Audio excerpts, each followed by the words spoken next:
Ladies and gentlemen, boys and girls of all ages, welcome to the Paranormal Portal. I'm your host, Brent Thomas, and these are the Night Terrors. How's everybody doing out there? I hope you guys are doing great. Thank you so much for joining me on this fine yet chilly Thursday evening. Tonight, I got a little more energy. I actually slept good, which for me, if you've been around for a while, you know that that's really rare. I don't sleep very well at all. I sleep in spurts, and I don't know. It's been that way for quite a number of years. But anyway, last night I closed my eyes and it was about 1, and I woke up at about 8:30 or something. Yeah, it was like 8:30. I was like, oh. So it's like it's a good day. I'm feeling better. I think my body just needed the rest. Been kind of fighting something, and I certainly feel much better today. So that rest was probably important, but it got me enough energy to come here and hang out with all of you tonight. So thank you all for being here again. Of course, during the course of the show, the phone line will be active. Call-ins are welcome to happen. If you want to call in, you certainly can. 720-923-0500 is the number for fun right here on the portal. We got a strange phenomena show tonight. So strange phenomena is just kind of everything that's weird. Maybe it's psychic, maybe it's spiritual, maybe it's cryptid. It's kind of like undefined in that nebulous category. And so it can be a lot of things. It can be like the Bermuda Triangle. It could be like, I don't know, anything else that's strange, I guess, in a nutshell. I'm just thinking as I'm talking here, but it's just another paranormal topic. Ethan, how you doing, brother? I did see your video today, Ethan. First of all, a very nice house. You got a nice home there, buddy. And I'm glad you guys are doing okay down there in Texas. Of course, our hearts go out to all of our friends and loved ones in Texas who are dealing with all of this craziness with this strange weather this year. Hope everything rebounds quickly for y'all down there. It's kind of, unnerving to watch the news and I don't usually do that, but I've been catching clips. I only get catch my clips online of what's going on. I don't watch the networks at all because I don't need it, any of the other propaganda with it. But I think that, whatever's going on down there, of course, it's very, very, it's really, really hit them hard down there. And so hopefully everybody it's really sketchy down there. So again, our hearts go out to you guys down there in Texas. We're with you in spirit, and hopefully this clears quick. So anyway, God, is there anything I'm forgetting? I don't think so. I think I've hit everything on the front end here. So I hope y'all are ready, because it's time for bed.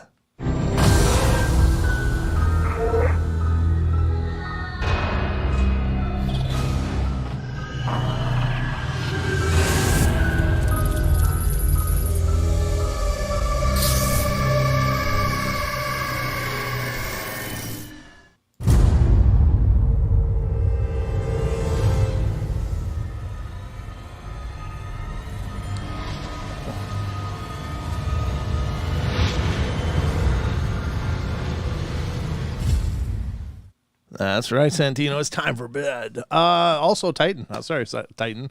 I don't know why I didn't equate that for you. I knew you were Texas, but take care of yourself, brother. Anyway, that's it. I guess we're fully underway here on the portal. We're going to talk about strange phenomena tonight, as I mentioned before.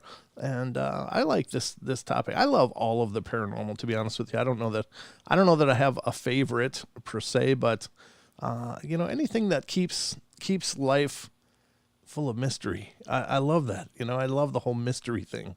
I love the fact that we don't have this all sorted out. We don't have it all figured out and quantified and labeled and, on a flow chart or some lab wall. Like, there's a lot of things going on here that we're in the dark about. We're in absolute dark about.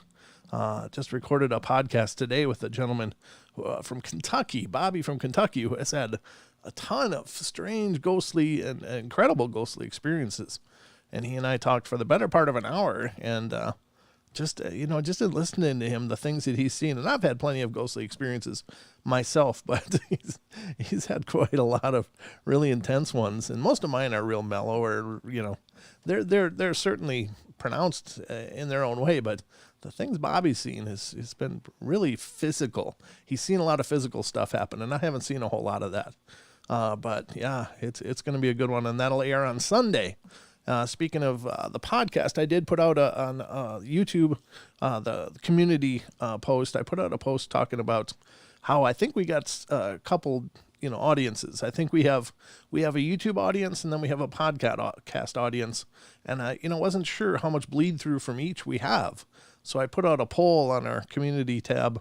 I'm not sure where you see those. Maybe up in your, when you hit that bell icon when you're on your YouTube homepage, you might see it there. But if, any of you that would be willing, take a moment and just answer the poll. It's only 3 options. You pick one and you're done. But I'm just kind of curious how many of you are checking out the podcast as well as the YouTube page, or are, not interested in checking out the podcast because the YouTube's your thing, this is your jam, or, oh my God, you guys have a podcast.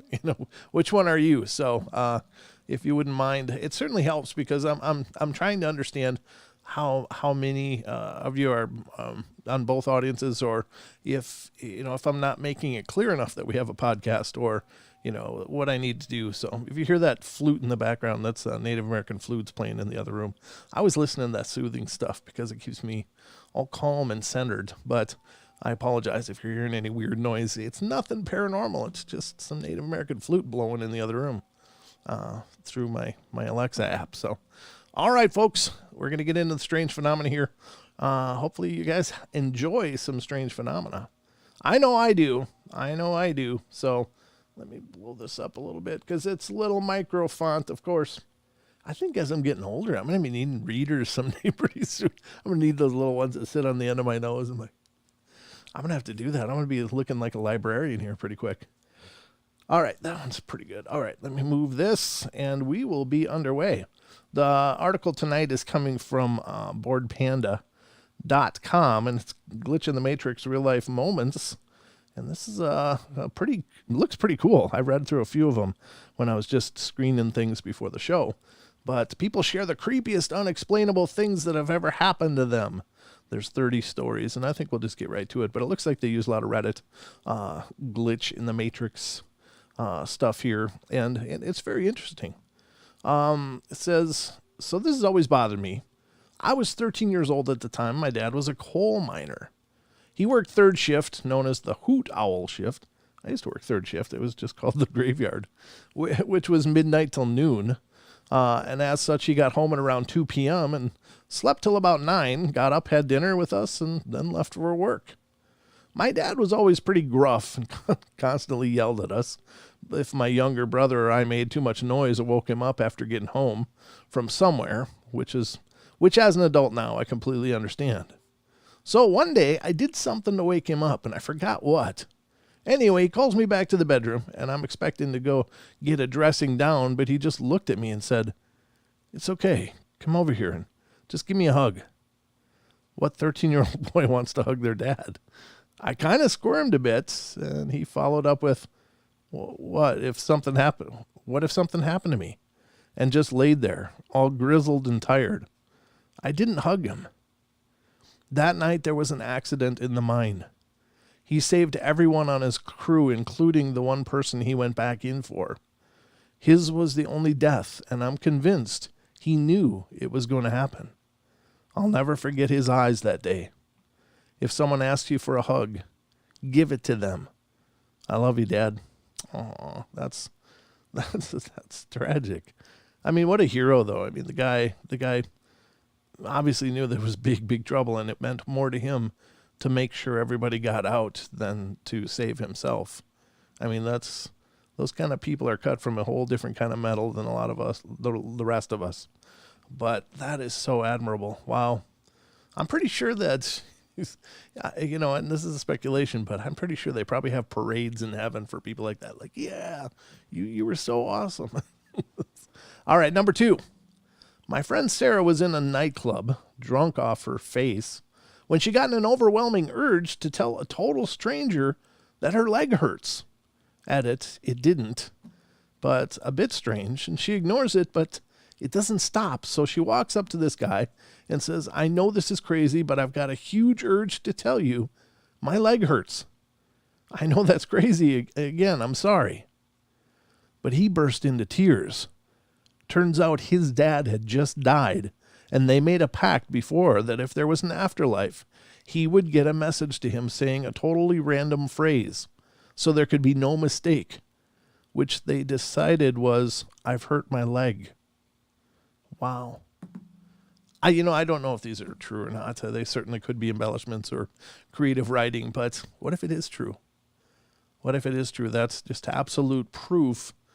If it's true, on the 50-50 chance that it is or isn't, if it's true, that is incredible. That means, then again, I've often talked about near-death experiences and, people that have been clinically dead and come back with a whole head full of memories of what they experienced on the other side, which to me is more proof than just somebody coming up and giving you a random phrase. But that's still really powerful. And to that person, I'm sure it meant the world, because I'm here to tell you, I think the death thing, the hardest part of the death thing is the unknown. I mean, these are people we love, and we're surrendering them to this great shadowy unknown.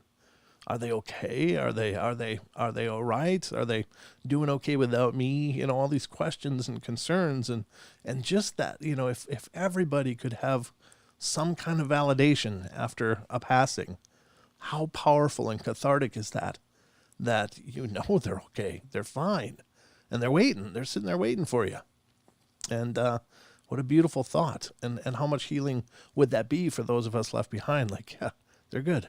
All right, I'll get there someday. I'll see you when I get there, I mean, it's kind of that deal. I wish everybody had that kind of experience. I really do.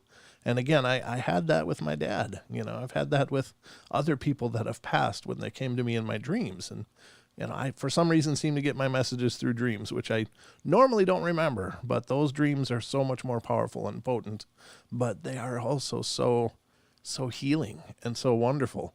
Because, for me, and it's just, I don't mean to beat a dead horse, because I've shared this before on the show, but for me, it was the unspoken words, the things that I wanted to say, that I felt I could say if I'd had more time, but then just suddenly that was changed. And maybe I never would have. But I did in that moment when he came to me in my dream, my father. And it was beautiful. And it was amazing and healing and powerful. So very cool stuff. Let's continue on here. It says, I have a good one. I was about 12 years old, and I woke up in the middle of the night needing to take a leak. It's a leak. Whoever coined that phrase anyway. Oh, jeez, I spit on your leak. I walked across the hall to the little bathroom, hit the lights, and was about to reach for the toilet when I glanced up and saw a face in the mirror. It was not my face. It was as if someone was on the other side, standing to the right, with their face right next to the glass staring at me. I only saw it for the briefest moment, but it seared into my brain. Well, I screamed and ran out of there to find my dad. Of course, my dad investigated, then calmed me down, or at least tried to. And eventually we had a prayer session because I was so freaked out. Eventually I must have just gone back to sleep. Fast forward to my 30s, I'd forgotten all about the event. One night, while visiting my dad, quietly brings it up. Remember that one time when you saw a face in the mirror? It suddenly came back to me in a rush of memory, sending a chill down my spine. I'm like, yeah, I remember. Well, he said, I sometimes think about that night. He looked down at the floor with a serious expression. I saw it too. He went on to describe exactly what I'd seen. We have no idea what that was. Apparently, when he investigated, he saw it, and it had a freak out of his own. But apparently, the prayer session was as much for his own nerves as they were for mine. I respect him for keeping that tidbit from me until my 30s, but I kind of wish he'd never told me. What that makes me think of is, in many cultures, the mirror was considered a very sacred object. It was something that everybody didn't have. I mean, most people didn't have mirrors because there was a very deliberate process and a very expensive process to layer what I think was like silver and mercury or something on glass to create that mirror finish. I've heard a trivial piece of information that says the reason people say break a mirror and it's 7 years bad luck was because it would take a normal person way back when about 7 years to buy another one. And so it'd be a lot of extra work and slaving away to replace a mirror if you broke one. Broke one, not broked. I've got a 5-year-old, so sorry. But, there's also the idea that they were sacred. They're used for scrying. And there's a reason we use mirrors for scrying. And I think that there is a kind of a mystical element to mirrors, even though it's just the principle of bouncing light back. I mean, that's all it is. But the interesting thing is that, I don't know. It's like the mirror does seem like another world on the other side there. I don't know why I feel that way, because it just sounds like a silly thing to say, but maybe there's something to that. A lot of times in portals, situations of spirit portals, they many times can manifest around mirrors. There's many occasions where people had to get rid of mirrors because they were the source of spirits coming and going. So maybe there is a esoteric metaphysical property to mirrors that we don't understand. Just throwing it out there. But, you be the judge. Let's see what number 4 is here. Just one sec. It says, this just happened today. My daughter, 4, was playing in her room on the 2nd story, and I was 2 rooms away playing my guitar very loudly. I heard my daughter screaming, "Daddy, come to the guest bedroom. I want to show you something." Well, this immediately seemed off. We have an extra bedroom, but I've never heard her call it that before. While she's also pretty good speech, this was amazingly clear. When I walked around the corner into the bedroom to see what she wanted, I saw 2 little legs sliding out the window. I jumped across the room and grabbed my daughter by her ankle before she could fall out. After a not great moment where I yelled at her and then hugged her, then yelled again, then apologized for yelling and hugged her, I finally calmed down. We had a talk about why we don't play in windows. While I was putting the window back together, she had pushed and popped out the storm and the screen window. From the bottom, I asked her what she wanted to show me. What?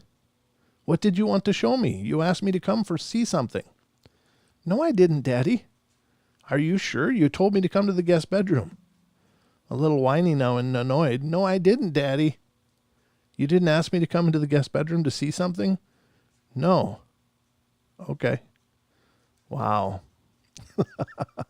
That is such an amazing thing that the dad heard that. When I was a little baby, in playpen age, when I was a little baby, and my mom's in the audience, she's listening right now, so she can verify this, but it was a hot summer day at the house we lived in, and this is back in the 70s, and I don't even think we had air conditioning at that time, but she had set up my playpen in the garage because it was much cooler in there. And she was just a room away in her sewing room, sewing. And I was in my playpen working on stuff with toys. I was just a little guy, but I had these Hot Wheels and stuff. And she said she was sewing, and suddenly she was overcome by this emotion to get to me now, like right now. And she's told me this story. I don't remember it, obviously. But she said she had to get to me right now. She flew out there and she found me turning blue in my playpen. And I had apparently somehow decided that I was going to eat a Matchbox car, and it got wedged in my throat and I was choking to death. And she got it out, saved my life, but it's just one of those premonition moments, for whatever reason. She didn't hear a voice that I know of. She just said she just knew that she had to get to me.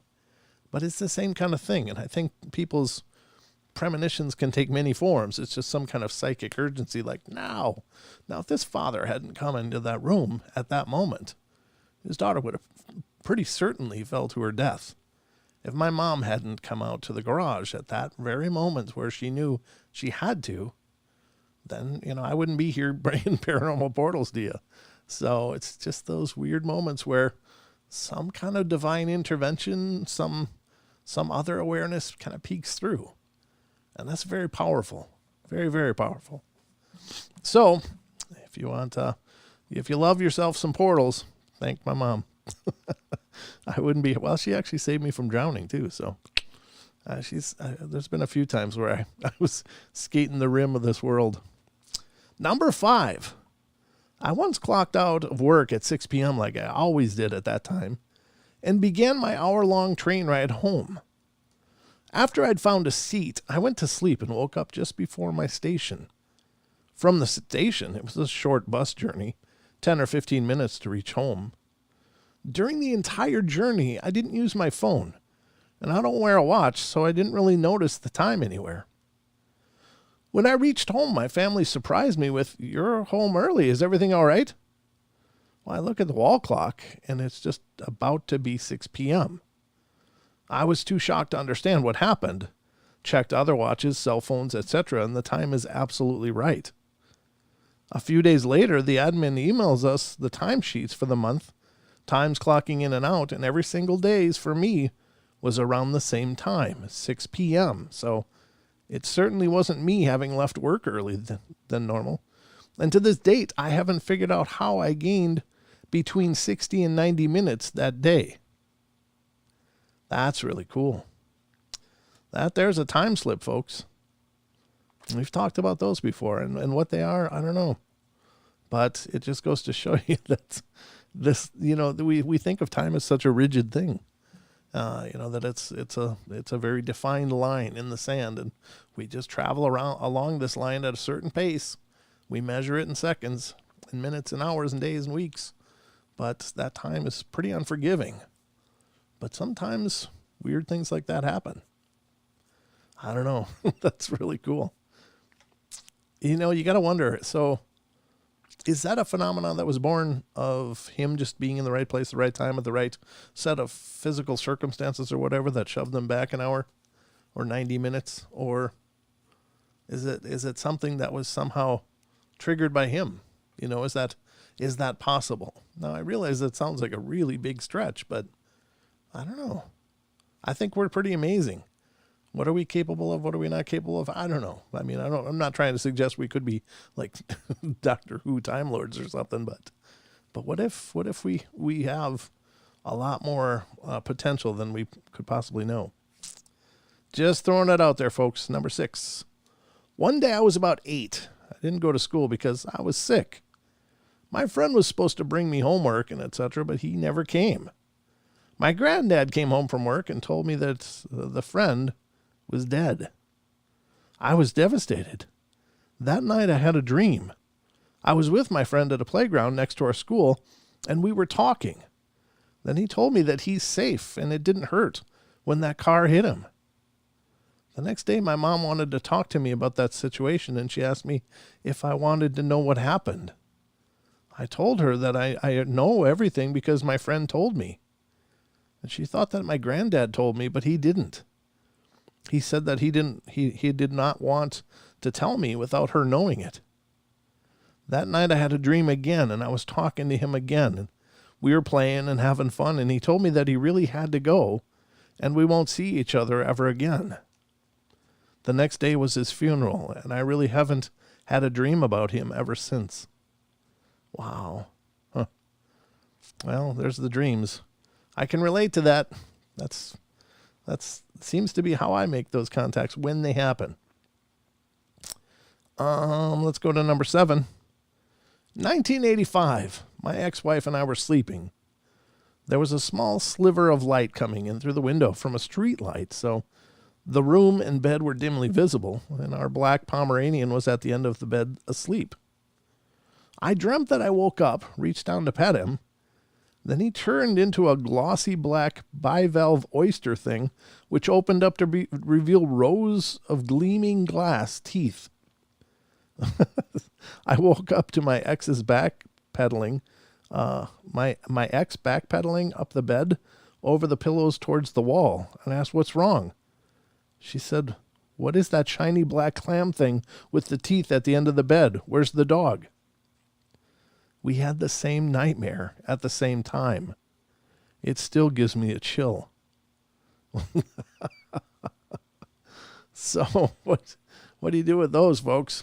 Is that some kind of psychic transference where they both, I don't know, was that a vision being sent to them?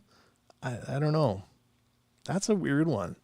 Because is it just that they were in each other's head so well with the relationship at that time that they even dreamt the same thing? Is it somebody giving them that vision to try to freak them out? Some kind of spiritual, I don't know, prankster, trickster. There's oftentimes mentioned in several histories and lores of trickster spirits. So could that be a trickster spirit thing? Like, hey, watch this, maybe, I don't know. That's very weird though, that they would both have the same dream, the same nightmare as it were, but creepy. Ew. Number 8 is I died. I saw it. I lived it. Either it was in another world with a version of me that died I saw, or I'm growing crazy, but I died. We had a pep rally in school, and after it was finished, we had to go back to class. Well, my friend and I were not into that, so we wanted to go across the street to Sonic. Across the school there is not heavy traffic, but if you don't pay attention, you could get hit. Well, I remember walking with him, and he dropped something, so I went across the street first, and I just saw a red Tahoe heading right for me, and then I got hit. I remember everything. I remember gasping for air. I remember waking up and sleeping again, and then nothing, and then all of a sudden, I was back in the stadium again, and the exact same words came out of the principal's mouth. My friend wanted to go get Sonic, but I was freaking out and was asking him everything. I thought it had to be a dream, so I went with him just to see what would happen. He dropped his stuff again, and I waited. To my horror, that same red Tahoe showed up. I told him I'm going back into school. I ain't dying again. I can still see the other version of me on that street, just messed up, not even moving.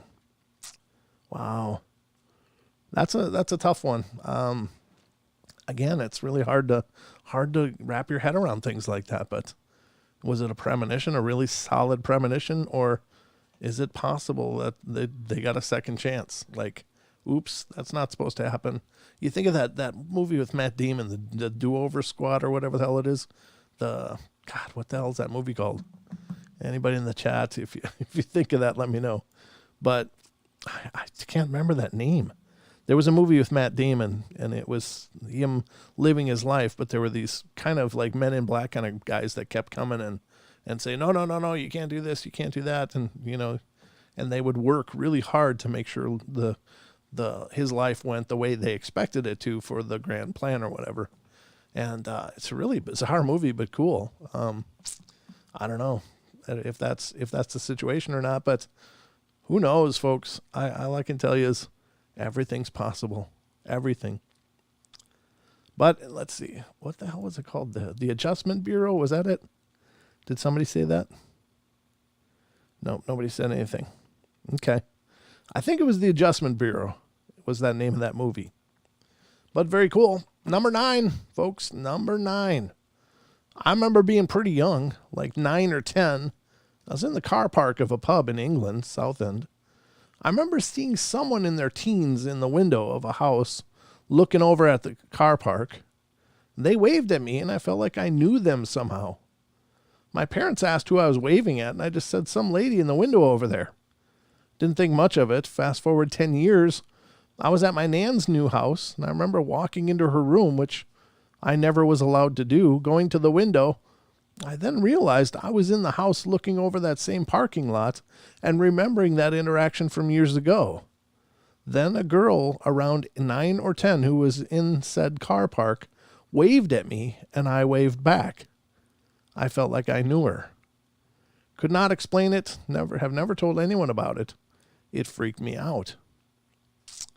Time loop, somebody says in the comments here. Yeah, I guess could be. If if that's a genuine story, and I can't vouch for any of these, but are they possible? Sure. I think they are. All right, might get buried, but oh well. When I played basketball as a kid, they were handing out the trophies at the end of the season. They called out the names of the kids while we received our trophies. There happened to be a kid with the same name as me. We met after the ceremony because it was weird since our last name isn't a very common one. We had the same birthday and everything. We looked alike, and both our dads were named Derek, and both our sisters were named Lily. As a kid, I found it cool. As an adult, I find it cool and also disturbing. Yeah, I mean, what are the odds, right? With all of those similarities, wouldn't it be interesting if they were both, twins or something too, I don't know. Very cool. All right, this is number 11.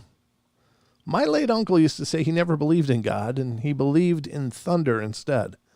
It's a god from my country's old mythology, a Baltic god named Perkunus. He died in summer, and his funeral was held on a beautiful sunny day. No clouds in sight. As they were closing the casket, suddenly the only window in the room burst open. It was definitely closed shut, and we heard a super loud thunder roar. Everyone freaked out instantly. I was around 16 years old, and I remember it clearly. This was the only thunder that day. No rain followed, no clouds in sight. Well, there you go. There's power in faith, right? What a good sign, though. I think that's pretty powerful. All right, number 12. In college, I took hard news, soft news journalism class, where one of the assignments was to write an obituary for one of our grandparents. What a morbid assignment. Why make kids focus on something like that? Hey, write the funeral of your loved one. How'd they die? The professor told us to write it on a deceased grandparent, but if all of your grandparents were still alive, we had to choose one. In my case, all of my grandparents were alive, and I procrastinated actually doing the assignment until the night before it was due, because it seemed like a morbid assignment, especially once all of my grandparents were still alive. Scramming for an easy grandparent to write about, I gave my mom a call and asked her for some basic biographical information about my maternal grandfather. As we were talking about my grandpa's career, my mom couldn't recall the name of one of the companies he worked at. She lectured me about waiting until the last minute to write an assignment because it was late, 10:30 p.m., my grandpa's time. However, she said she would give him a call to see if he was still awake and be able to answer the question once my assignment was due the following morning. When my mom called my grandpa, my grandma answered the phone in a panic. My grandma frantically explained that the paramedics had just arrived and were performing CPR on my grandpa because he had stopped breathing and lost consciousness. My mom was able to stay on the phone with my grandma until they took my grandpa to the hospital where he was declared dead. In the time my mom and I had been talking on the phone about my grandpa's obituary, he was dying. His death was entirely unexpected at that. Although he was in his 80s, he was the healthiest of my grandparents at the time. We ended up using the obituary I wrote for that writing assignment as his actual obituary. Still freaks me out when I think about the timing. Yeah, that's powerful stuff. I mean, there's some things you can plan for, but what if, wouldn't you feel like, God, did I make that happen somehow? Did my writing make that happen? I'm sure that kid probably had some guilt. That's terrible. Wow. You just never know, folks. You just never know what's going to happen. Oof. It's pretty quiet in here tonight, huh? Well, I'm glad all 36 of you are here. That's good. I hope all 36 of you have... Oh, I got 30 likes. We're doing pretty good. We're only off by 6. That's not bad. But we're talking about the unexplained weirdness of strange phenomena. And I really like these. I love these stories, actually. Yeah, we got lots of time left. Okay, I was just looking at the time. Needed to take a drink because, well, I'm doing a lot of talking. Let's get back to this. Let's see. Number 13, just a short one. I was on vacation in Florida visiting a friend, and we were, sorry, I'm really not in puberty. That's not puberty. That was a squeak. My throat's dry. I was on vacation in Florida visiting a friend, and we were walking the beach on a perfectly sunny day when everything went black for a second. I think it was weird, but explained it away thinking that my eyes were playing tricks on me. Until he looked at me and said, "Did everything go black for a second?" Yeesh.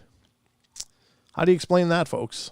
So if it's a sunny day, did the sun just flicker? I don't know. That's so weird.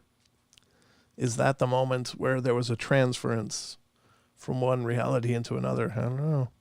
Number 14, I had a very important document that I only ever kept in one place. I kept it in the top drawer of a small filing cabinet. I never moved it and would always see it in that drawer whenever I opened it, for whatever reason. The day came that I needed it now, and I didn't sweat it because I knew exactly where it was. Well, I'll be damned, but it wasn't there. Cue panic attack.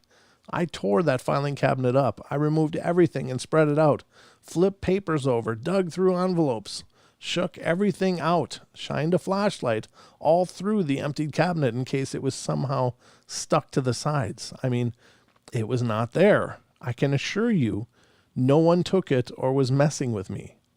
I was so frustrated, I even looked through the other parts of my house, but I knew I wouldn't be in any of those places as well, and it wasn't. I was intermittently going back to that dumb filing cabinet. No luck. Super irritated, I searched the rest of the house again, and on my way back downstairs where my filing cabinet was, I called out in frustration, "Okay, bring it back." I don't know who I thought I was talking to because I was alone. But you guessed it. I found it in the top drawer of my filing cabinet where it should have been in the first place. I was relieved and totally freaked out. That's somebody's messing with that person. That's a D-port, A-port. Huh. And, everybody has those experiences, of course, where you know where something is until you need it, and then it's not where it is. And that can be really frustrating, but I don't know. What do you do about it? Not much you can do. Number 15, this summer I bought my girlfriend a last-minute birthday trip to go kayaking around the San Juan Islands off the Washington State coast. That's beautiful over there. I was over there back when I was a teenager. It's a beautiful, beautiful island trips. It's amazing. After a long drive and ferry trip, we found a tour group of about 20 people and were then shuffled into a shuttle van for a ride to the beach. Now, my girlfriend has a unique name similar to the name of a famous painter. Let's say it's Rebecca Warhol just for fun. It's not. She's a little ray of sunshine and started chatting with a middle-aged woman sitting next to her on the shuttle as we waited to leave. The woman noted that she had always loved the name Rebecca as it was her mother's name. Well, they made pleasant small talk in the van until the tour guide passed around the sign-in sheet for all of us to fill out. And that's when things got strange. My girlfriend wrote her full name on the sheet and passed it on to the woman, who immediately shouted, "Oh my God," and started crying. After a few minutes of total confusion, she told us Rebecca Warhol was my mother's full name, and these islands were her favorite place in the world. She passed away this summer from cancer, and we've traveled hundreds of miles to spread her ashes here. Well, we were stunned. I literally picked a random date, time, and tour company, and then we were split up into the same group as this woman, and my girlfriend was sitting right next to her on the shuttle. What the hell? She continued by saying, "My daughter told us that Nana Rebecca would be with us on this trip, and I didn't believe it until now. It was the most unbelievable coincidence we had ever experienced, and has totally convinced me that there's more to this world than we think." As my brother later said, the universe winked at us that day. That is so bizarre. That's cool, though. Very cool. Number 16, I remember my car to this. I remember driving my car to this intersection in this rural area. I'm checking both sides because of terrible blind spots. And in the corner of my eye, my mom is sitting there and says something like, "It's all clear my way." I look back and she isn't there. My mom had been dead for a few years at this point, and this was also in the middle of the day, and I've never had it happen since. Well, that's good. She was keeping an eye on her child. That's beautiful, right? Number 17, taking the trash out at night. Super remote area, so I know for a fact that we're the only ones around here. Getting close to the road, and I hear very clearly, "Help me," from a female voice. Even knowing there's such a slim chance as there being another living person around, I still feel like I should look around and check it out in case I wasn't just hearing things. And someone actually needs help. Take about 2 steps in the direction I thought I heard it. I hear a giggle in the same exact voice. Turn around and walk promptly back up the driveway because screw that. Anyone who actually needed help wouldn't be laughing. I don't think. You know, I keep thinking of the cryptids and things like the Wendigo and God. You know, they're not legendarily not believed to mimic voices, mimic the screaming of a woman, and you know, I don't know. That's terrible. That is horrible. That sounds like just a big mess. Number 18 is pretty big. Oof. That's one big block of text right there, folks. That's the level of my dedication to you. I'll do my best to read it without screwing it up, but that's a lot of words all jumbled together. Have they not heard of paragraphs? Never? Nobody? That's one big chunk. It says, I usually break this out when someone asks for a ghost story, but I don't believe in ghosts, so we'll just say it fits this category. I've always loved exploring abandoned buildings in the American West. Mostly ghost towns, abandoned mines and such, but old ranch houses and other buildings can be interesting. In 2005, I was in central Nevada, heading for a week-long exploring trip, and I passed an old house on a large former ranch property, and I know had been inhabited just a few years earlier, but now appeared to be abandoned. No cars on the property, about half the windows boarded up, etc. The front door was open, so after shouting for any inhabitants with no response, I walked into the house. It had seen other visitors before me. A few windows were broken from the inside, and many of the few belongings left behind had been rummaged through and strewn about. I walked upstairs and began walking from bedroom to bedroom. Pack rats had begun their takeover, and their droppings littered the floor. And I walked into what was once decorated as a little girl's room. There was a cheap brass bed frame and mattress had slid partially off the frame onto the floor. Some clothes and toys sitting around would lead me to believe the girl was quite young. I peeked into the small closet, which was bare with the exception of a few wire hangers left on the rod. And when I turned to leave the closet, there was a girl, around 5 or 6 years old, sitting on the bed, which had somehow had the mattress returned to its normal position. She said, "Hi, mister. What are you doing in my room?" I panicked and immediately realized that the house wasn't abandoned. It was just that the family living there was living in extreme poverty. I began apologizing and explained that I had yelled hello and nobody answered, so I thought the house was abandoned. "It's okay, mister. Mommy isn't home. I haven't seen her in a long time. Maybe you could help me find her."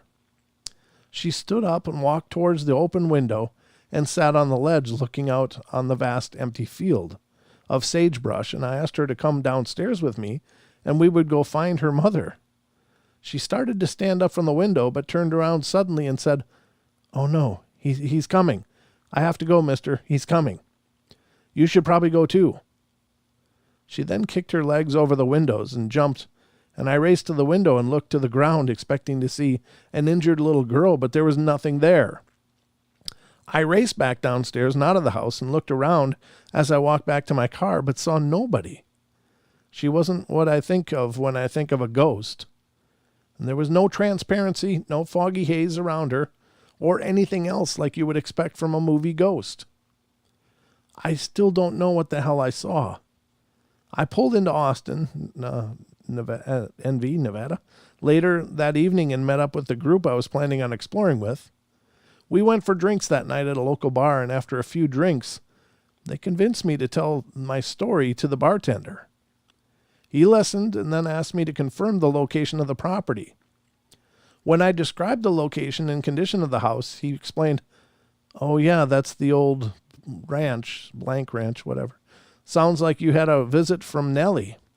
She likes to chat with people that stop by. She's harmless."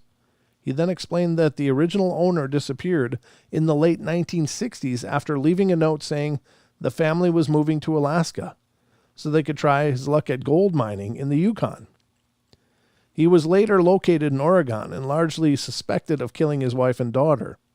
However, no bodies were ever found. His version of the story was that the wife and daughter didn't want to leave Nevada and left him somewhere along the way.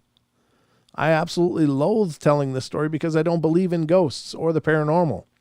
And I feel like I'm trying to tell a spooky story to a group of children. I went back to that house 2 more times before it was burned down a few years back. I never saw or heard anything unusual since my first visit. Wow. That's the weird part. It's not, I don't know, I guess. It just seems this apparition, again, taking for granted the story is true. The apparition is so vivid and so present, interacting intelligently, and then disappearing. But why didn't it ever come back?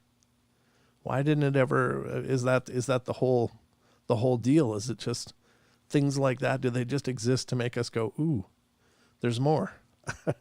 I don't know. It just makes you wonder, because if this is an intelligent spirit that's dwelling in this area, this property, and it appeared so completely to convince this person it was a living child, then, why wouldn't it reappear? Why would it only be a one-off? I always wonder that stuff, and I don't have any answers at all. I don't even have any good theories to it, but is it just energetic? They can't do it all the time? I don't know. It's very strange, though. I did okay, though. I think I read that okay. I hope. I hope I read it okay. That was a big block of text. All right, we're going to read one more, and then we'll go to the trail cam terrors. Number 19, a minor one, but why not? My wife and I are space nerds. What the hell? Space nerds? What does that mean? So we follow pretty much all the news regarding space travel. Okay, well, I guess that's what it means. Of course, we're all hyped as could be, if skeptical, about the whole Starship thing. And the glitch is exactly about that thing. About 3 years ago, SpaceX YouTube channel posted this vid showcasing the first iteration of their Mars craft. I watched it on like day 2 with my wife sitting behind me, eyes wide, in absolute awe. We finished watching, and I turned back and see that incredulous look on her face. But we already watched this some 3 weeks ago. I look at the posting date. Nope, nada. It was definitely 2 days ago. I do a quick search on YouTube in Chrome history, going all the way to the beginning of the year, obviously no trace. I even check the internet and ITS, as Starship was called back then, and was not even revealed 3 weeks prior, at least not in any video published by SpaceX or any other official site. Then she starts going through things, and I apparently said back then during that previous watching, up to quoting my exact words, some of which sound pretty similar to what I thought while watching the vid, but definitely didn't speak aloud as I was too stunned and awestruck. At this point, I recall that around 2:40 time mark, she had said something along the lines of, "Look, now it's going to deploy panels, and it looks so funny." And then the scene happens then. A few seconds after her remark, so either she actually saw the video before me or guessed the moment based on what was being shown in the vid. We chalked it up to either her watching it in a day prior, just after it got uploaded, forgetting about it, or an actual harmless glitch. I happen to believe in Pratchett-esque manner of things just happen. What the hell? I don't even know what that last part means, but I'm not sure what Pratchett-esque manner means. But there you go. So kind of some pretty cool phenomena, some strange occurrences, some strange phenomena, as you were, because none of them some of them fit very conveniently into ghost stories. Some of them fit into others. Most of them sound like they could have something to do with spiritual energies, but that's some weird stuff going around. Some weird, strange stuff, folks. But that's what we do here on the portal. We do weird and strange all day long. But you know what time it is. It's time for Trail Cam Terrors.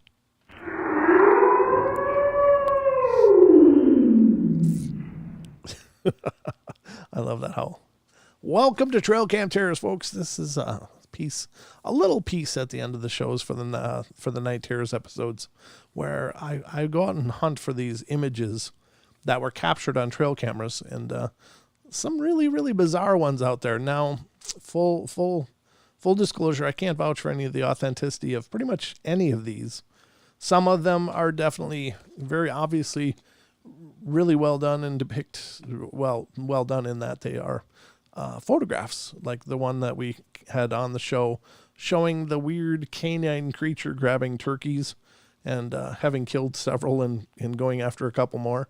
But other ones that look like they might just be airbrushed in, pretty convincing fakes, but fakes nonetheless. And it's hard to know what, how do they come through on trail cams? Most trail cams are obviously monochromatic. There's like one color. There's black and then one color, and it's usually a gray or white, tones of white on gray or black. And so it's not hard for somebody artistic to come in and create a pretty convincing fake. But the one I got for you tonight is one that's been around a long time. I don't know. It could be real. It could be a fake, and I'm just putting it out there. But this is the latest one that we're having on the show. Tell me what you think. And here it is.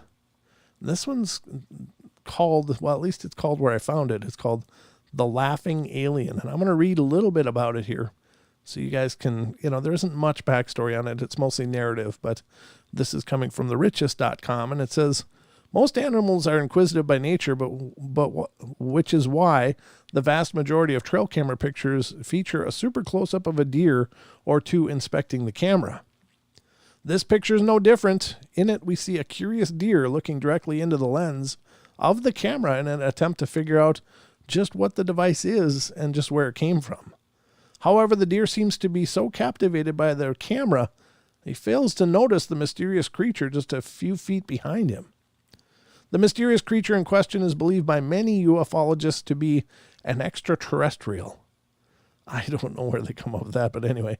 Hairless and naked, the unidentified being looks to be sitting cross-legged with his mouth agape, which has led some people to suggest he's laughing.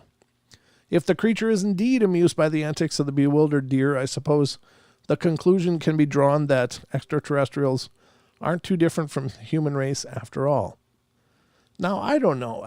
There is a translucency to it, so I don't know. It's not that it has to be extraterrestrial. I think it could very well be spiritual or just fake. I mean, those are the two options, or the three options, as it were. It could be extraterrestrial.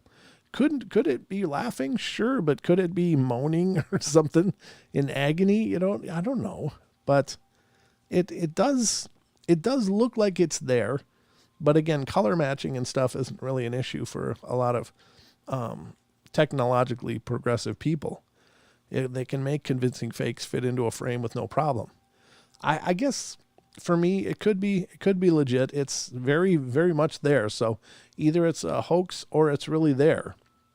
It's not somebody sitting in a picture. I don't believe this is a person. I don't believe that it's anything that we would normally think for hoaxsters to do in the physical sense. It looks very, smoky on the edges. And that's why I'm thinking more spiritual if it is indeed real. But it's creepy. It's definitely creepy. That's a weird head. That's, a little spindly neck down to those really broad shoulders. Could it be a rake? Maybe. Could be a rake. Could be something to that degree too. But I keep going back to the wispy, smoky bottom of it. It doesn't, does it look like it's cross-legged, or is it kind of just ducking behind that indent in the ground right in front of it? It's like it's sitting behind a built-up berm of some kind, is what it kind of looks like. But again, it doesn't have defined edges from the neck down. The neck down, it's all smoky edges. So what is it? I don't know. It's really, really creepy, though. Whatever it is, it's either, pretty well done fake, if it is indeed fake. But if it's real, then that's really disturbing. This is why you got to respect the woods, especially at night, folks. What if that's real? What if there are things like that wandering around out there? So, just my 2 cents. I don't know what to think. I think it's bizarre. I think it's very strange. And it made the show. So, you be the judge. Maybe it's real. Maybe it's not. Let me know in the comments what you think. If you think there's really a laughing alien there or something else. Or do you think it's just fake? Could be. Could be any of them. I don't have a horse in the race, really. I mean, of course, I'd like everything paranormal to be real because I think that's fascinating, but, it's not realistic. There's far too many people working really hard to bring hoaxes and cons to the global stage, especially in the paranormal community. So everybody wants their 5 minutes of recognition. So there it is, folks. I think that's our journey tonight. And that's definitely our trail cam terrors. So I hope you enjoyed this glimpse into the other world.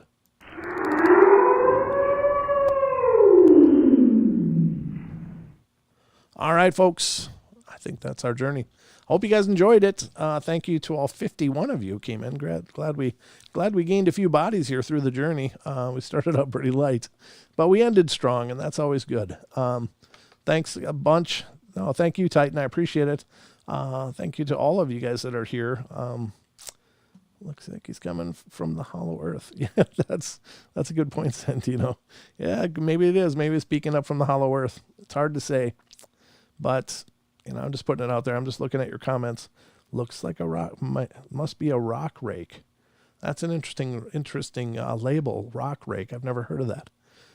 Is that a type of rake digger dog, or where does that term come from? That's new to me.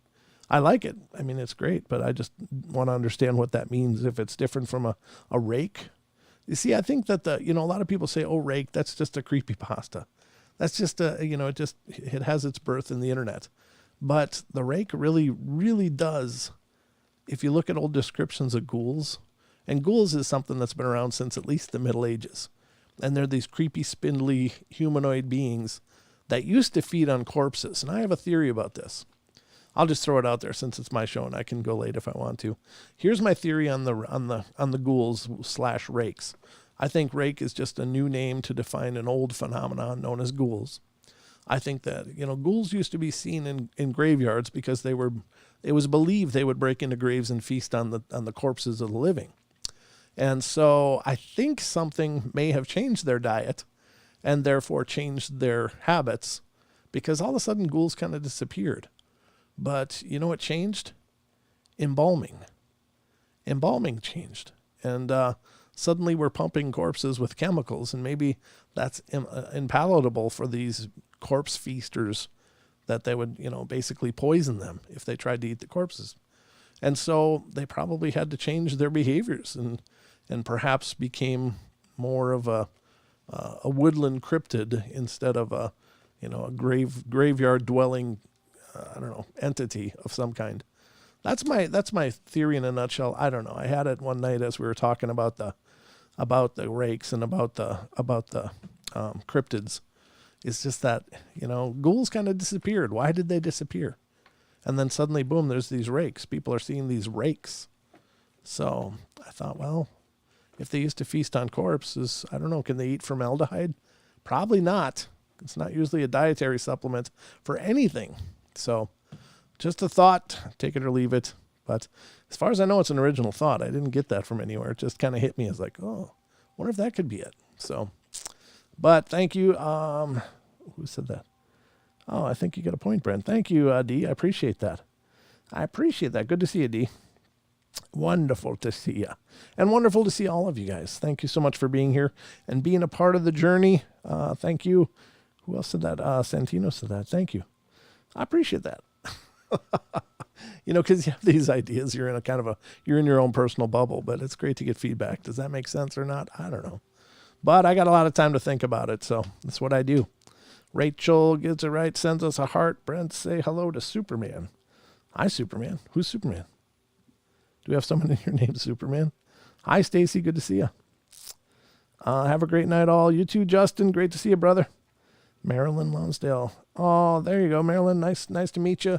New name here in the show. Hopefully you'll get subscribed and become a part of what we're doing. We'll be live every night from Wednesday to Sunday at 7 p.m. Pacific time right here on the channel. So if you like the show, please stick around. Love to see you over and over again. But, thank you, Happy Girl. Appreciate you being here. I'm going to try to do that more. Love you too, Stacy. I'm going to try to do that. Hang out a little bit with you guys on the chat, because I think one of the things I don't do enough is just talk with you guys. It's a little hard. I mean, we got the phone lines, of course, but not everybody's into phone calls. Absolutely, Isaac. Thank you. That's really good. Hey, Ethan's a good kisser, realizes that. Hey, it's getting saucy. Oh, thank you, Lucifer, man. I appreciate it. I'm thanking the devil. Thank you. Thank you very much. Oh, love you too. Love you. Love you. Love everybody. I love you guys. But yeah, anytime, Marilyn. Thank you. Well, I don't know. Is that it? Is that it? Is that all we got? I guess that's all we got. At Brent, maybe the spirits, ghosts are only able to show themselves if environment or weather in specific condition. That's a good point, Andrew. Very good point. So that's a great point, actually. Well said, sir. You're very right. It could be dependent on any number of conditions. Yeah, Brent Homer. Yeah. All right. Well, I guess that's what we got, folks. Thank you again for being here, being part of the journey. I'll be back tomorrow. I just did Homer. I don't know. I'm a little hoarse, so it doesn't come across as well tonight. But all right, guys. Yeah, of course. That's all I got. I'm running out of gas. I'm getting tired, but remember, I love you. Always remember that. No matter what your days bring, remember that you're going forward in my love. So, all right, that's all I got for you. Have a great night. I'll see you hopefully tomorrow. I'll be back 7 p.m. Pacific Standard Time right here on YouTube, as well as TFR Live. So hope you guys will join me. I'll be back. Hopefully you'll be back as well. Good night, Ethan. Good night, Nessie. Good night, Chris. Good night, good night, good night. And that's it. We love you too so much. All right. Good night, everybody.